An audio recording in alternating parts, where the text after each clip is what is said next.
I think that it's extremely important that we recognize not only the work that the council is doing, but also the work that you're doing on a daily basis. It's something that's critical.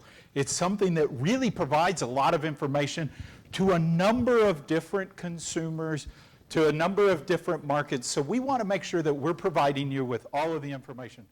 I just did a head count. So there's 69 individuals in here so far. There is a lot of people missing. So if you have friends that are missing, they're missing something. I think it's important for them to get in here. I know we have a lot of foreign visitors as well that are still not here. So I look forward to seeing them as well.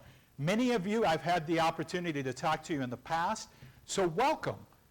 Thank you for coming. Thank you for taking the time. Thank you to the Grains Council. I have kind of the partners that we partnered with. Of course, the U.S. Grains Council was extremely important in creating this and making sure that this event would take place. Many of you have already big relationships with them. We believe that relationship is extremely important, just as that relationship is important with the checkoff. Of course, I work with the Sorghum Checkoff. The Sorghum Checkoff is a producer-funded organization that's really intended to try to help from a research, a promotion, and an information standpoint. Of course, Texas is here with Texas Sorghum, and Kansas Grain Sorghum is here as well. They also helped sponsor this event. Those individuals, as we look at Wayne Cleveland, Jesse McCurry, extremely important individuals. They try not only to relay information back to the states, but also in that relationship with the producer. You're going to have a lot of time talking to producers as you tour around. You're going to have time talking to individuals from the council as well as from the checkoff. Make use of that time. Make sure that you're getting your questions answered. We want to make sure that we're providing you with as much information as possible. Shelley just entered the room. I know Doug pointed out earlier that Shelley was responsible for helping put all of this together. Shelley, raise your hand. That way people know that if someone made a mistake, it's all you. Shelley, thank you so much for everything you do. Again, the foundation document for the checkoff, our mission is pretty simple. We want to make things happen. We want to make sure that we provide you with the potential of understanding the versatility of sorghum. We want to make sure that you understand the value that sorghum also has. So with that, you're going to hear a lot of smart people. I'm not one of them. It just happens that I know a little bit about a whole bunch of stuff that's not really that important. But again, I want to make sure that those individuals come up, are able to share as much as possible. Some of the things that I will challenge you with, I want to make sure that I'm laying down and challenging you. Some of the things that I believe that are important is what drives your consumers? What drives your customers? Customers from my side are looking for differentiation, innovation. They're looking for a sales story. They're looking not only for something that has value, but is available, that it's functional. We believe that the consumer also, as we look at it, they're looking for new. They're looking for innovative. They're trying to find something that's unique, something that's sustainable. All of those items we see here in the U.S. that are constantly growing. Of course, they've grown tremendously in Europe, and they're growing in many other countries as well. All of the consumers, all of the customers are looking at healthy choices. They're trying to identify better with their food. They're trying to have a better understanding not only of the quality, but also the value that's tied to it. We recognize that those things are important, and we want to make sure that you understand how sorghum fits into that mix.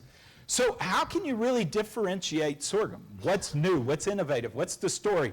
What are the attributes that are associated with it? What does the big picture look like when we start talking about sorghum? Well, one of the first things that we recognize also is non-GMO something that you want? Is that something that your consumer is looking at? Is that something that your consumer wants from a long period standpoint? Is it something that will fit your needs in the future? Currently, right now, sorghum, of course, is non-GMO. It's considered an ancient grain. Is that important to your marketplace? Is that important to something that you're going to use long term? Also, gluten-free. I know that's much more here in the U.S., but it is catching on in a worldwide scheme as well. So is it important from a consumer standpoint, looking at it, the nutritional value? How does it relate well from a nutritional side when you start looking at what you're paying for, the actual cost as it's associated with the value? Whether that's the protein value, whether that's the kilocalories that are associated with it. What is it that it contains that provides you the value that we are looking for and need? Of course, we always talk about value. It's got to be cheap. It's got to be cheap. You're not always looking for cheap. You're looking for affordability, and you're looking for something that's good. Cheap is a relative term that we can say it's going to break tomorrow. Sorghum doesn't break tomorrow. It's going to carry you into the future, just like a lot of the other commodities as well. Environmentally friendly, high in antioxidants, high in phenolic value as well. Those are some of the areas that a lot of people are going to be talking about. Of course, we wanted to throw up a quick slide on the food side. It's an excellent source of 12 different nutrients. So if you start looking at fiber, phosphorus, it's a variety of different things that really provide it from a food standpoint that are really critical. There's going to be a lot more discussions. You're going to get to taste sorghum. You're going to get to feel it, all of those things. So again, my part is only to queue up the next person that's really going to be talking. If we look at sorghum production, really quickly, I wanted to make sure that you at least had an idea of what was planted out there. We believe that there's about 9.6 million metric tons of sorghum that will be available this year. Of course, there's some carryover from the past year that is also there. So you should still have a lot of, a quite significant amount of availability. Of course, a lot of that is still planted. It hasn't been harvested. So harvest has only occurred in South Texas. So as we look at South Texas, that's really the only area that's really harvested and moving now into that area further north into the Texas crop. From a sustainability standpoint, as we're looking at environmental impact, if we're looking at it from a farmer perspective, and there's farmers in the room, if you're a farmer, raise your hand, just so that kind of everyone can relate. You see quite a few hands that are raised. Make sure you're talking to those farmers.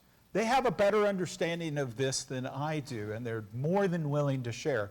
But when we look at an environmental impact, we also think that that's extremely important, is that environmental impact not only helps from a soil health standpoint, but the conservation practices from a no-till, from a minimum till, all of those things afford the value of the land increasing. Of course, it improves wildlife habitat. You notice that I'm talking story. I'm talking story. Why that story? Because I believe you can sell that story also to your consumers in the future. How will you use that story to convince your customers that utilizing sorghum in a variety of different methods is actually good from an environmental standpoint? Available phosphorus, because it's available, it doesn't actually get excreted. So a lot of that will be discussed from a nutrition standpoint, and I'll let them deal with those issues as well. The social impact, non-GMO, of course, very large social impact in many different areas. I know here in the U.S. we've adopted GMO items, and we believe that they're healthy, and we believe that they're also good. But if you're looking for a product that's non-GMO, of course sorghum fits that. From an environmental impact, rotation of the crop, it helps also our farmers. It helps from that sequential planting that's going to occur. So it's important. Its key uses, it's dynamic. Sorghum fits into all types of different marketplaces. So it's not only feeding chickens or feeding ducks or feeding pigs or feeding cattle, but you have to look at it from packing peanuts, from food items. We have to look at it from wallboard, cat litter. There's many different areas that it's been utilized here in the States as well as in other countries that are really important. You see one that's up there, that's soil remediation. It was being used in soil remediation trying to help the soil value come back. So picking up heavy metals, it was actually used in that in the East Coast. Again, from a feed application, everything from aquaculture all the way to ducks, pet foods, cattle, food application, you name it, it's in. That market continues to grow. So I encourage you to help understand that better as you move forward through these discussions that are going to be taking place today. Key takeaways, items that I think that you need to walk away with from here, from our standpoint. I believe one of the things that's important is understanding that the quality perspective.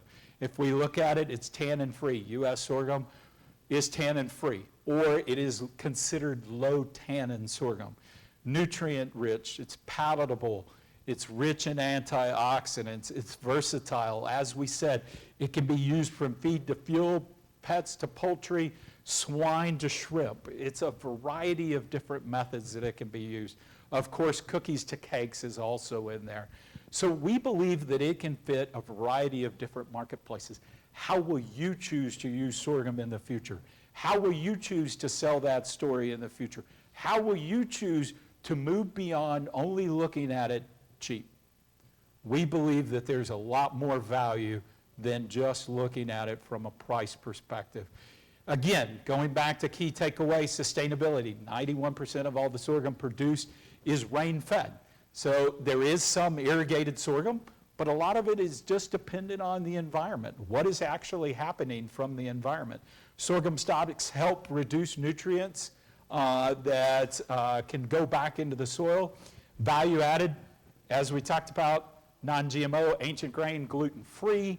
We look at it from diversity, fits many different applications, and of course it's customizable. Again, one of the key takeaways for me, please make sure that all of the information that you need or that you wanted to hear, you're getting that before you leave. Make sure that you're talking to your representatives from the U.S. Grains Council. We depend on them, and we actually want them to act on our behalf to make sure that you're getting the messages that you need. While at the same time, anyone from the council, make dang sure that they're trying to give you the information that you need on a daily basis. I look forward to a lot of discussions with you in this afternoon. If you have any questions, feel free to ask as we move into different areas. With that, I'm going to turn it over to Doug and let him kind of carry on. Thank you.